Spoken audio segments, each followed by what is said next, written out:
करे दीदिया सवाल ए जीजा जी का हो अरे लेके रावा किस जीजा मिस देने गाल होई गइल लाल करे दीदिया सवाल कुछ ना हुई और हेज कोई करे सिगरेट से डूबल पेट से सिगरेट से कि तहर दीदी के पटौनी चॉकलेट से तोहर दीदी के पटौनी चॉकलेट से चलो तोहके घुमाई दी बुलेट से हम ना जा चलो तोहके घुमाई दी बुलेट से तो फिल्म देख के आवे के तनी लेट से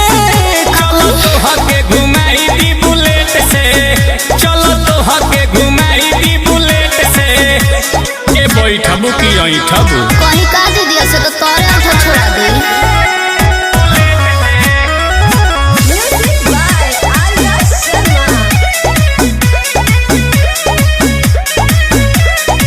लगी न साले से काहे हटी न हाले से अरे रे मुँहवे जर जाई अरे बाप रे बाप दूध के छाले से कि एगो हाथ से न बाजेला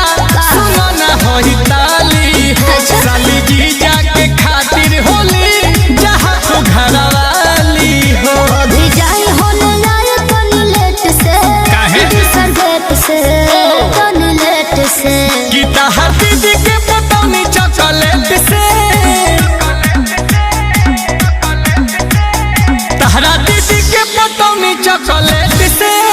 चलो तो होके घुमाई दी बुलेट से हम नहीं चलो घुमाएं। तो होके घुमाई दी बुलेट से हटी। आईफोन दिलवाई को मेरेट से चलो तो होके घुमा दी बुलेट से चलो तो होके घुमा दी बुलेट से ए चलो ना हटो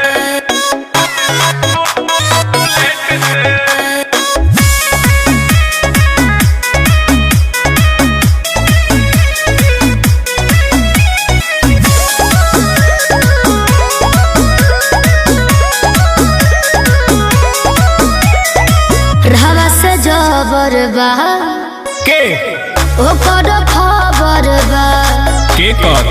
फेरा में जौन परी काहे हमारो लभर बा पहले से दिल नील के नया से तोरा तोहर हई जीजा जी चलो साथे हमारे हाथ तू खाई ली हम पिज्जा जी आंसू दूर करी चमच प्लेट से डिनर सेट से हाय प्लेट से कि तहर दीदी के पटौनी चॉकलेट से तोहर दीदी के पटौनी चॉकलेट से चलो तो होके घुमाई दी बुलेट से बोलाई कि का चलो दीदी? तो होके घुमाई दी बुलेट से अमगा तोहरो भेटाइए हो भेट से चलो तो होके घुमाई दी बुलेट से कि चलो तो होके घुमाई दी बुलेट से अरे का फिल्म बारू पेट्रोल पंप अपने बा तेल के कमी ना होई हाँ तो चली